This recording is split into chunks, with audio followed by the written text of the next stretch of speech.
Welcome to the Parenting Different podcast, where we share real adoption stories, have honest conversations, and give hope for the hard days.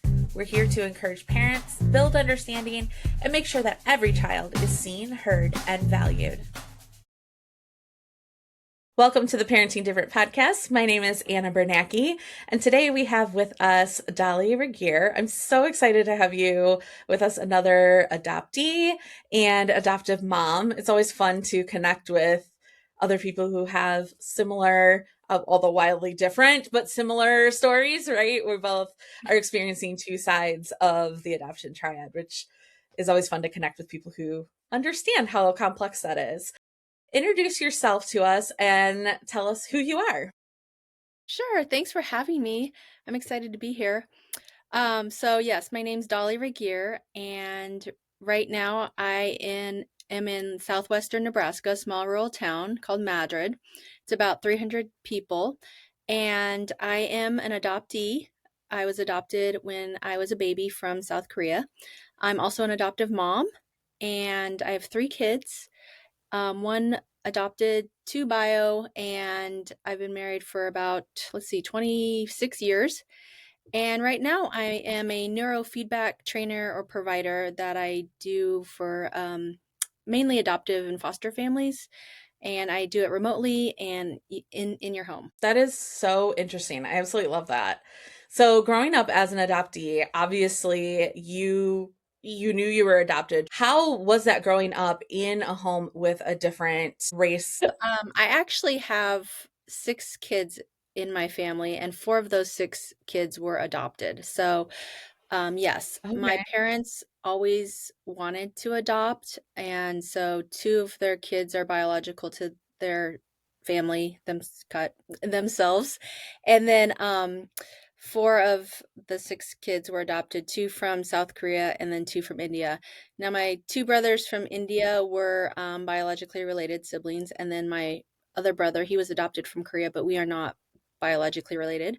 So, yes, I Okay. always knew that I was adopted. So, with a large family, we got a lot of stares, Yeah, looks, and just questions, sometimes inappropriate. And so, back then, it was kind of a new thing, and a lot of people didn't know really adoption or international adoption. So, we had some right. really crazy stories from it. I'm sure even now people, when it is more common practice, people just say the most wild things ever. It's ridiculous. So then you grew up, ended up getting married. What was it that kind of made you decide I want to adopt from South Korea as well? Yes. So when I was growing up, I don't know if you've gotten this question a lot, but like if people found out you were adopted, they would naturally ask like, "Oh, do you want to adopt someday?" And Hmm. it was just Yeah, like, I get that a "Yeah, lot. yeah, sure. Yeah, right." So a deeper thought behind that was more like if I said no, ugh, yuck. Like in a way, it almost would be saying that adoption was negative or like a bad Mm, thing, almost like how I became a part of my family. And so I would just give the answer, "Oh, yeah, yeah, sure, someday, whatever." Yeah. Otherwise, to really think about it, it would almost be like I was kind of criticizing even the way I came into being into my family. And so I didn't give it much thought. I just gave a pat answer, "Yeah, someday maybe," but I hadn't really ever thought about it. So when I got married, my husband and I did wait to start a family for 10, 12 years, and it just never felt like right. And growing up with my adoption, I think I just never really had the desire to have kids even. Like I think it's because of my attachment and my trauma and just yeah. things that happened to me growing up. And so I never had that like, oh yeah, I want to be a mom someday. So it was a harder start for me. I honestly just didn't feel like the urge to start a family. But one day, I think I was in a church service, and just, I'm a Christian. I'm a born again believer, so that's my faith background. And so there was just this strong sense and pulling and just listening to God, and I just felt like in my spirit that He said, we needed to adopt. And when that dropped into my heart and my spirit, it was like, yeah, that seems like the right thing to do to start our family. And so it wasn't like I always wanted to adopt, like for sure. Yeah, It was just one of those like things that people would ask me. And then once we were led to start our family through adoption, then it just seemed the right thing to do. that's incredible. So then how was that process for you going through the home study and all the paperwork and everything and then traveling? Because essentially you were traveling to your home country too. How was that? And how was Yeah. that whole process? I'm sure that was a very emotional. It was very emotional. I need God knew I needed to kind of go through a process to become a mom just because again I never thought I would be a mom. And so the actual home study, the application, the paperwork, all the paperwork, even the classes that we had to take, it was actually super helpful and almost healing in a way. We had to, really think about why we wanted to adopt and kind of look at our history and our Yeah, story and all the questions that they ask you as part of the application process. And so it was super helpful. And I think God just kind of needed to take me through that process to kind of go through that beginning stages of just kind of looking at my own story and healing and the journey of just things that I hadn't ever really explored as an adoptee. So that was super yeah. helpful. And then yeah, when we were given the option to travel to pick up our kiddo, it was one of those like, yes, we're going to do that. And that was the first time I had been back to my first country, and so it was another kind of outside of body experience and just a surreal experience, and it was super healing too, even with all the complexities of being adopted and all the terrain that nowadays I think international adoption and the press that it's been getting. I don't know if you've heard or read much about it, but it's Yeah, been kind of like, just kind of a yeah, negative stigma about it. And so, before yeah. all that happened, it was just an amazing experience going to be there. And when I arrived in the country in South Korea, it was incredible. It was just like one of those feelings of like I can't explain. Like I just feel like I'm at home. And even though I didn't speak the language, you know, I just had never been there and I couldn't really communicate or anything. It just felt like this is it. This is where I belong. It was just an incredible feeling. That is so amazing. So then as you brought your child home, you are now a mom. Did you at all struggle with having, I know a lot of adoptees and myself included, when I became a mom, it kind of ripped open wounds I didn't even know I had. And so was did that happen for you as well? Was that transition hard for you, or do you think like because of the preparation you had kind of worked through a lot of that? Well, I actually started to, yeah, explore some of that history and thinking about my own story as I was starting the process of adoption. So, I had never really wanted to even do a birth search or look into any of my story or history or past. And frankly, my mom, my parents, my adoptive parents, they were always like, "Well, we adopted you. It was a closed adoption." And so what that meant to me in my mind and the way it came across was that we don't know any information. We're not going to ever find any information. There's no way to find any information. And that's what it came across. And whether they meant to intentionally have that story come across, that's how I took it. And maybe there's a little bit of that because they didn't want me to know, but also I think back then open adoption in the terms that we know as today weren't really common. And so I Right. had It really started, wasn't. Yeah. yeah, it wasn't like a thing. I mean, maybe you had an open adoption, but it wasn't as well known, or just it wasn't as big of a, yeah, thing. And so Yeah, especially it with wasn't common international practice at all. adoption, yeah, and the way that it came across to them too is like, oh yeah, your file's closed, so we can't open it or whatever. And so I actually, when I was starting the process to adopt ourselves, when it with my husband and I had started to feel like I do want to know some of that information. But because I was so busy with all the paperwork and all the things that you have to do to get the paperwork started, it was emotionally, like you said, it ripped open wounds. I was not able to like really go through any of that. And so I had to like just put it on the back burner. And I just knew that like I need to like focus on, getting my baby home and just like kind of working through that. So yeah, it did open that, and I sat on it for like a year or two before I actually could revisit it and like contact my adoption agency and Mm, start yeah. the process of doing quote a birth search. And but it was kind of twofold. I think one was like medical history, just to see kind of Yeah.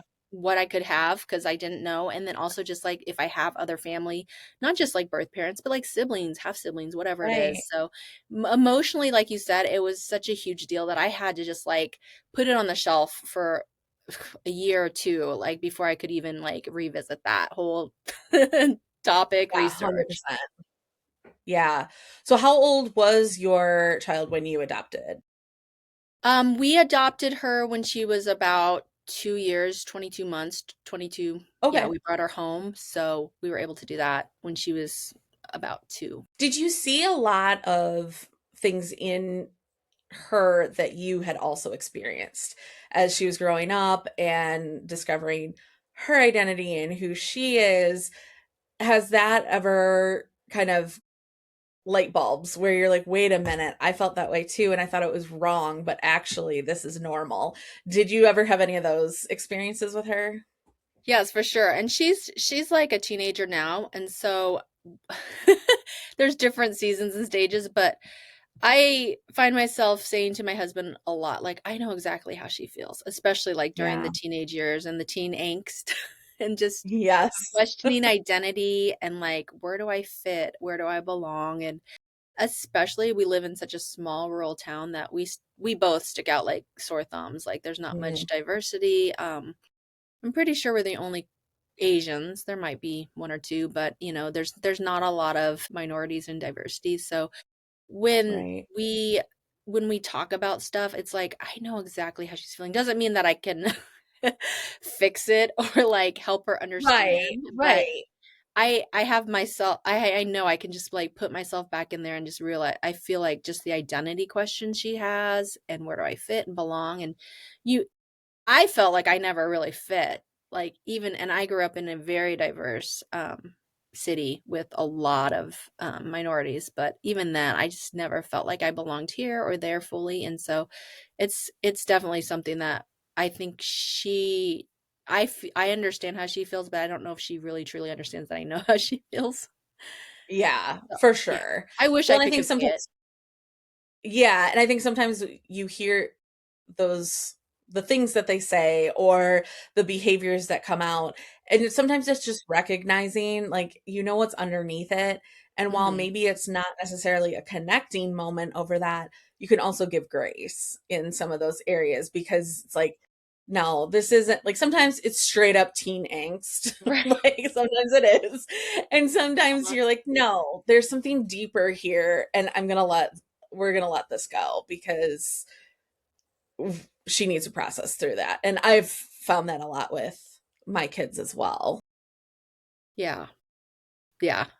That's the hard part. Sometimes it's like, what is normal developmental issues, and then what Right. is really like because of like I'm struggling because of my adoption or identity, and somehow it does kind of help, I think, because I am also Korean, that it's not like, we can slide into rooms and she can feel like, oh, these are my parents because we look alike. And so that is Right, kind of and a not different totally. experience as well, because when Yeah, I was going around, like, in the store with my mom, who was totally white, it's like we'd get the stares and people would ask and questions, and one thing that she always did, she was so proud to have adopted, right? But, like, looking back, she really shared and overshared what I more than what I would have been comfortable with as a kid, mm, and so I'm yeah, very protective of my daughter's story, and partly because I didn't have that kind of, control and privacy over that. And I think as an adoptee, one thing that's important to us is to actually feel safe in that and like know that we do have that absolutely. control and to be able to share what parts we want to or not want to share.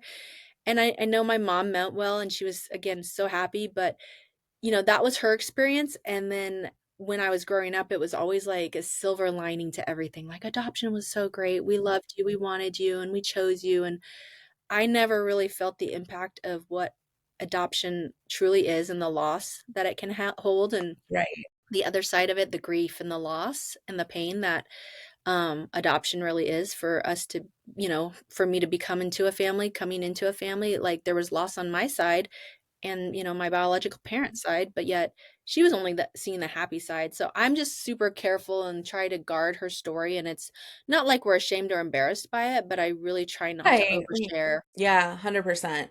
Because I think there's so, like you said, oversharing, or even in my situation, it was like not hidden. Like people knew that we were an adoptive family, but it wasn't, I don't know. It just was kind of like when somebody would say something about me looking like my mom, because I did look a lot like her. It was Mhm. always like that wink, like, oh, haha, don't tell. It's our little secret. And that invalidated my identity too. So I think it goes Sure. both ways Right. of like being honest and allowing the child to have their own identity, but also not creating a new, like, Right. another one for them. And Right. yeah, I know. It's it's so hard to balance. complex. It's so like complicated sometimes. And I'm sure like, yeah, being adopted and then also being an adoptive mom, it's like you think you should know better, and then it's like, "Oh, I just screwed that up," but, Yeah, thinking through our own lens of, like, "This is what I would have liked to have happened or talked about," or, but then we do that, and they're like, "No, that's not what I want." I'm like, "Oh, okay, well, sorry." right. Right. It is so hard. I had somebody ask me the other day and say something like to the effect of, you must have it all figured out because you were an adoptee and you know exactly what it's like. And I was like, but each story is so unique that yes, there are certain elements to it where I do have maybe a little bit of an advantage because I understand some of the struggles, but I'm still trying to figure it out day by day. Like Totally. I'm not writing the parenting manual here. Like I do not know most of the time what I'm doing. It's just Exactly. figure it out as I go. Yeah, and I think sometimes that can also bring a lot of, like, guilt or shame because it's like, "Okay, we should know. We've lived experience. We have that lived experience of being an adoptee, and then now we're moms," and it's like, we don't know all the time, and so I think sometimes that can make us have that mom guilt or the shame of like, "Oh, we should know better," and then we screw it up, and it's just like, we can't get into that spiral, otherwise, that doesn't help anybody, especially ourselves as we parent, so Right. it's just hard. It is There are hard. And I think it advantages, goes right. There are some advantages. but There are things that we're going to sometimes hard. understand, but there's also things like for me, I've never had biological children either. So I have the struggle of when people say like or place more importance on biological relationships, I'm like, why? Like I always wanted that and I always desired it, but because I haven't experienced it, it's just a totally different, I don't get it. And so I think sometimes there's still elements that are challenging. Yeah, Like no matter what, each story is so unique. totally, yeah. I would agree. Yeah. So you now practice neurofeedback. Explain to me what that is because I mean, you can do a Google search and maybe I'm dumb, I don't know. But when I look it up, my brain doesn't, I can't wrap my brain around it. So what is it and how does it work? So, it's sort of like I would just compare it and kinda liken it to almost like PT or physical therapy for the brain. And so Okay. it brings resiliency, flexibility, and regulation and more calm to the brain. And so, the brain controls so many different functions. And so if you can get the brain to work better and more effectively, function, then you're just going to have more overall calm and regulation. And that's essentially what the brain is always trying to work towards, equilibrium or more comfort. So like you're sitting in a chair and then you just unconsciously, subconsciously shift your weight or like move positions to try to Right. get comfortably, and you do this without thinking. And so the brain's constantly trying to do that for itself, and just to find its balance. And so that's kind of how neurofeedback works. It's just working to almost like defrag your hard drive on a computer just to kind of put it back in order, self optimize, and just work more effectively and efficiently. It's so fascinating because I know I've heard neurofeedback for trauma specifically Mhm. so much and like the impact that it has.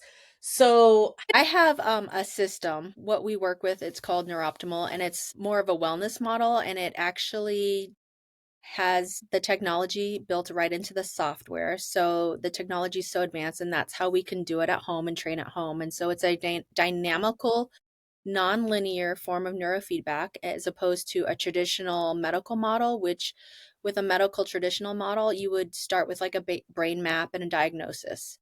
And so okay, then you'd get like these diagnoses, ADD, ADHD, anxiety, depression, whatever it is. And right, the practitioner would need to have like some sort of like symptoms to try to chase, to try to fix, but you're always behind because you're chasing these symptoms. It's kind of like herding cats. They're always changing, and the brain is so constantly in motion that from one, session a week later to the next, your brain has already been it's like processing, it's like in arrears, it's like it's past stuff.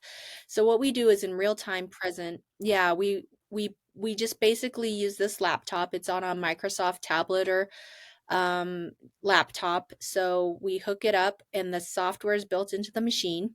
And you basically have sensors.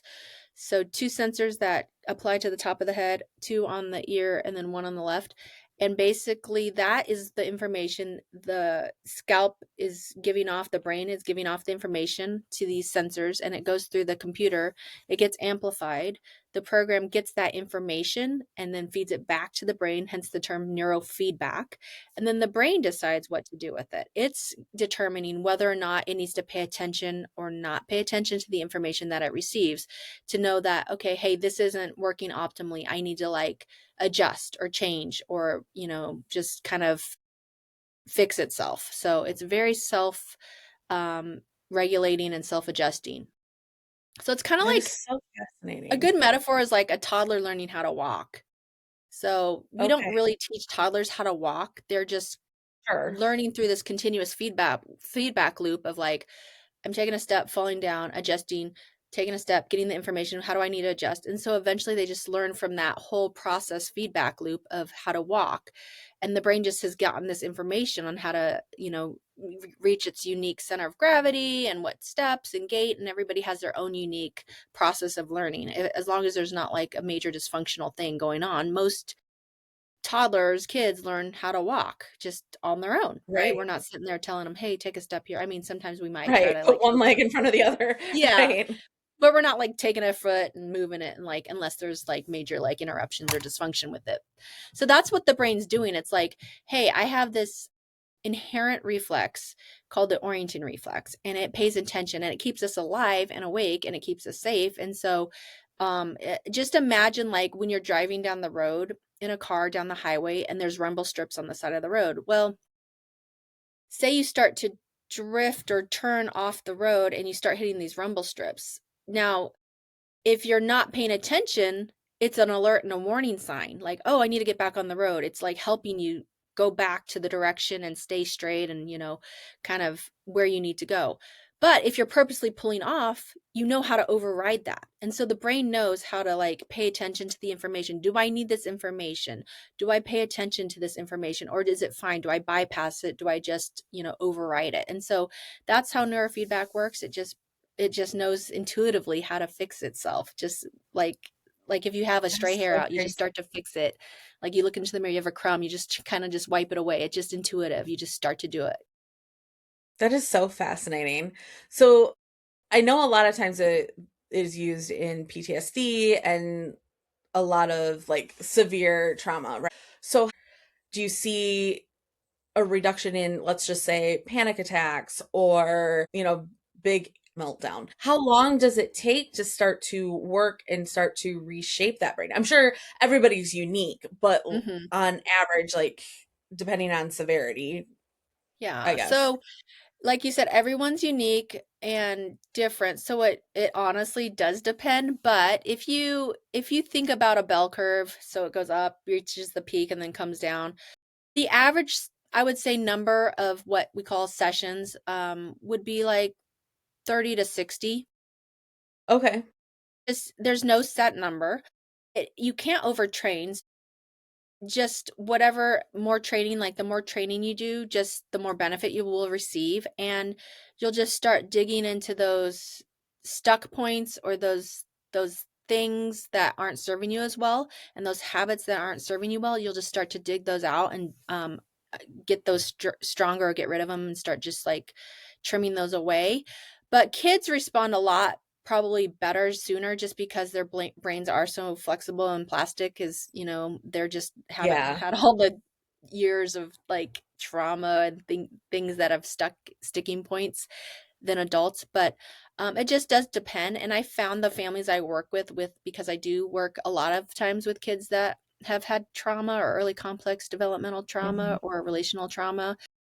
It does take them a lot longer just because of they're carrying like more of a heavy background load or stress load. So it would take them a little bit longer to try to see some results. But I recommend just start with like just like 4 weeks of it and get as many sessions as you can. If you train like every day, other day, it's a really good place to start. And the benefits do last long term. So the brain will never forget what it's learned during training. And it's a training, not a treatment, is what we like to remember. So we're not specifically treating any one type of, you know, diagnoses or whatever it is. It's kind of like exercising. The more you exercise, the more benefits you will gain from it. So the long term, you will see those benefits. Now, I do tell my families that if you are going through a really stressful season, like all of a sudden, or like if you are prone to like genetic dispositions for certain things like the trauma or genetics issues that you've had in your background, you might need more training and touch ups and maintenance along the way. Sure. So it's kind of really client led and how you feel. And we do encourage just to do some journal tracking and some assessments before and during to see how you've shifted, because sometimes the shifts are so subtle. We like to say Yeah. it's a seamless change that you don't really sometimes even notice. Sometimes you are wanting certain behaviors or symptoms to change, and yet the brain has to organize itself first. And so you might have to work on something else that you don't even think you will. But it just kind of depends on each person. So while you're doing a session, are you like talking through certain like specific topics to try and trigger different parts of the brain? How does that piece of it work? Well, it's actually it's considered a passive training. So it's Okay. nonverbal and passive. And so it's not really like talk therapy or anything. It's more of it tapping into the neural pathways. And so that's why it's really great for kids and younger kids, because they don't always have the emotional, they can't emotionally talk about things verbally, or they don't have that verbal Sure. Yeah. capacity since they're so young. And so it's really great for small, young kids because they don't have to say or do necessarily anything. Now, it can bring up memories and things that maybe as you're processing, we like to kind of consider it and call it like EMDR on steroids, which is kind of a Mm, trauma informed actual therapy trauma protocol. yeah. But you don't need to talk. It's not required, which is great because sometimes even with talk therapy, talking about the traumatic stuff can actually re-traumatize that person as they're going through it. So True. it's Yeah. a really great alternative for people that have had trauma. So it's not necessarily something that you would have to talk about, but the hard work I think is really just noticing the changes with kind of like how you're integrating those into your life and noticing. That's where the hard work comes in, is really noticing the shifts and the changes, which could be super subtle. But I'm sure over time, I mean, the things you hear about it, people talk about how it's transformed their lives.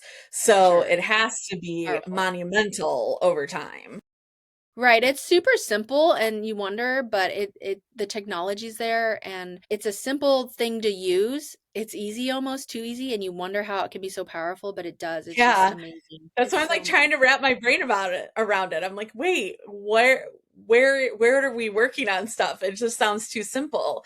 But I guess that's the beauty of it, is that it Yeah. is. Yeah, and that's why I chose this type of, I guess, just protocol just to help families because I just saw the benefits. And we actually started as a family that was training. That's really where it came into being because we needed it. My family needed it. My whole family was struggling when we had moved.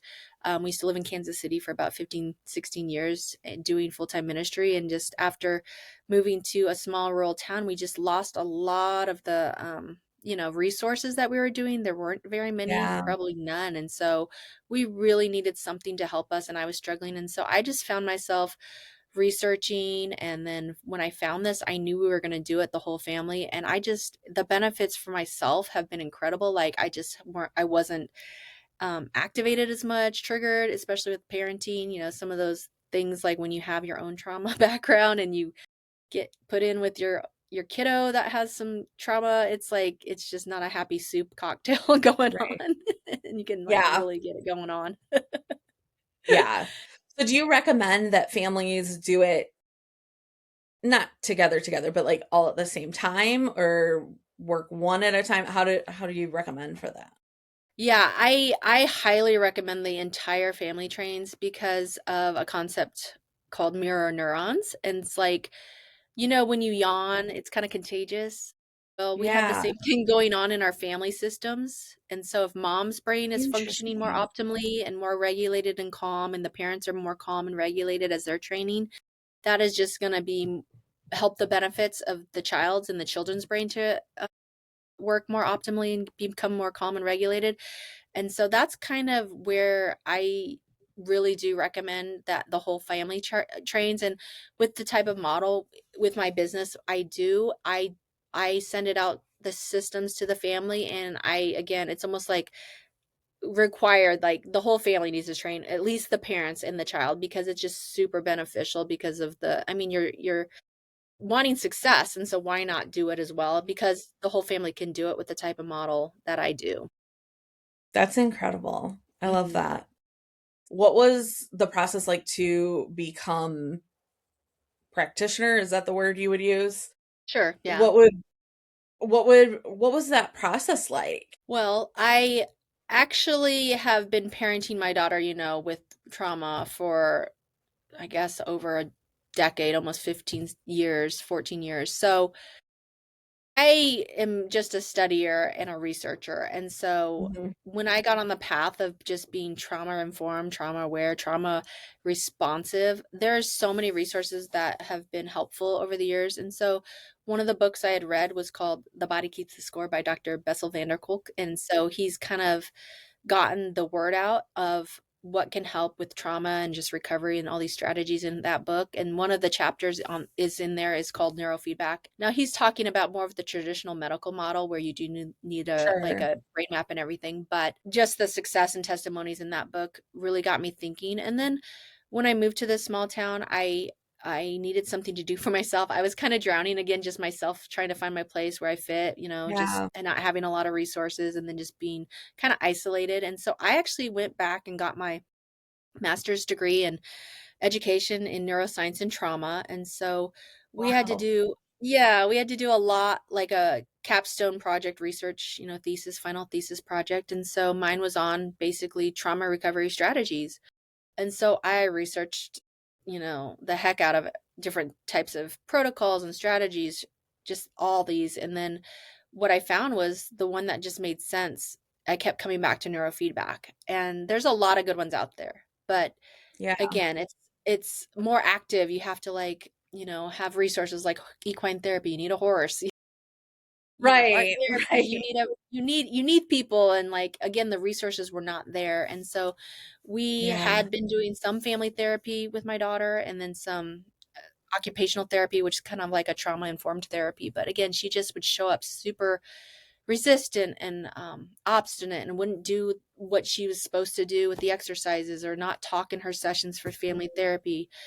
And so I found out about neurofeedback, this certain model, and I was like, we're going to do this because I've just gotten so much, information and research that I know it's going to work. And so once I found one that I could do at home, which is the type we do, we purchased the machine, and we just never looked back because I was like feeling getting so much help and success in our own family. And when we started doing it with our daughter, it was like a barrier remover. So it's a barrier remover because even if you are doing certain things, you can do it like alongside that or as an adjunct, and it'll Oh, just yeah. help remove some of those obstacles, like the talk therapy. Like she actually started finally talking and expressing herself in her therapy sessions, and she started to be more expressive. And so with the occupational therapy, she started doing her exercises willingly, and like it was fun for her. So partly I just saw all the changes in myself, and then also in her, and how it just has helped her just Yeah, become that's more aware. incredible. Yeah. So that's kind of where we decided just to go all in. And then I wanted to help people because I don't think it is widely known. I mean, maybe in our adoption circles, but like it's maybe a little Yeah, more. But people just don't realize it's such a great option and alternative to like medications and all these other things, and it can actually help the right. other things that you're spending so much money on to like actually work better. And we know that's a lot, so Yeah, might as well. We've tried everything else and we've tried a lot of things, so let's just narrow it down to right. one thing and make it simple. Yeah, that is absolutely fantastic. I think it's so fascinating to me. I am no scientist. I am just me, but I am so fascinated by the brain and how the Mhm. brain works and responds to things like both trauma and on the other side, how it has the ability to heal and rewire itself. And I think it is just so fascinating to me that of all the things, yet it impacts every area of our life, right? Like we can be falling apart and we're just a mess. Then we start to work on that healing and the brain restructures itself. We can be functional again. And Said it's like the body's meant to heal like a cut. mhm, It's gonna heal. We can help it along if we give it the right stuff and support. And same with the brain. It's like sometimes the brain needs a little bit more support, but it wants to heal. It wants to do better. It right, wants to function optimally. And then if there's something getting stuck in the way, we need to support it. And kind of like, the broken bone, we need to kind of like, give it a support cast or whatever until it can right, heal, and then yeah, it's the hard work of just kinda, like, strengthening it and giving it that all the stuff that it needs. So, yeah, the body's amazing, and no less the brain that controls so many bodily functions. It's like if we can get the brain to work better and optimal, just think of how much things it'll help in the whole body. right. And I've had so many stories, like, just I mean, some testimonies is, like, one of the kiddos I was working with, I think he was, like, a 2nd grader, he wasn't able to, like, really. I think he had, sensory issues, and he wasn't learning. He had to wear, like, headphones to, like, block the noise, so he was really struggling. So his mom pulled him and started to homeschool him, and also the purpose of doing neurofeedback. And so we had just done only a few, like, maybe 2 or 3 sessions, and he was, like, a 2nd grader, so, responded a little bit faster and sooner. But so he was not interested in school, and so finally, once we started neurofeedback, he started to, like, pick up whole chapter books and read them, which he wasn't doing before. And then he was supposed to be like journaling every day as part of his homeschool, and he just was like not doing much, like a sentence or two. And then once he started neurofeedback, he started to like write whole paragraphs and just was happier and just like more engaged. And so I think we did like 10 sessions just to, get him kind of up to baseline. And once he finished his sessions, he was able to go back to school in the fall with his peers, and just like, I think he had a lot more success just being able to be in the classroom and some of those other things. So there's so many things just, and he wasn't adopted or anything. Like, yeah, I work with anybody that has a brain. Right, yeah. And he wasn't even adopted, but like he was just having some learning issues and just like sensory issues, and it helped his whole, outlook on life and the learning just get strengthened and open up just because of working on the brain. That is so fascinating. I love that. I absolutely love that. Well, thank you so much for joining me today. I really appreciate it. I appreciate you explaining all that. Some of my questions you probably were like, "Really? Why are you asking that?" But I really Problem. I'm happy appreciate it. to. Yeah, I love getting the word out. I love spreading the word because, yeah, it's such a fantastic way to help people. And I just know that a lot of people don't know about it. So they can Right. contact me. I have a website. It's just my business, Balanced Brains and Bodies. So it's just Balanced Brains, the word and spelled out, and Bodies. And then that's my website, as well as I have a Facebook page and group, and I'm on Instagram as well, Balanced Brains and Bodies.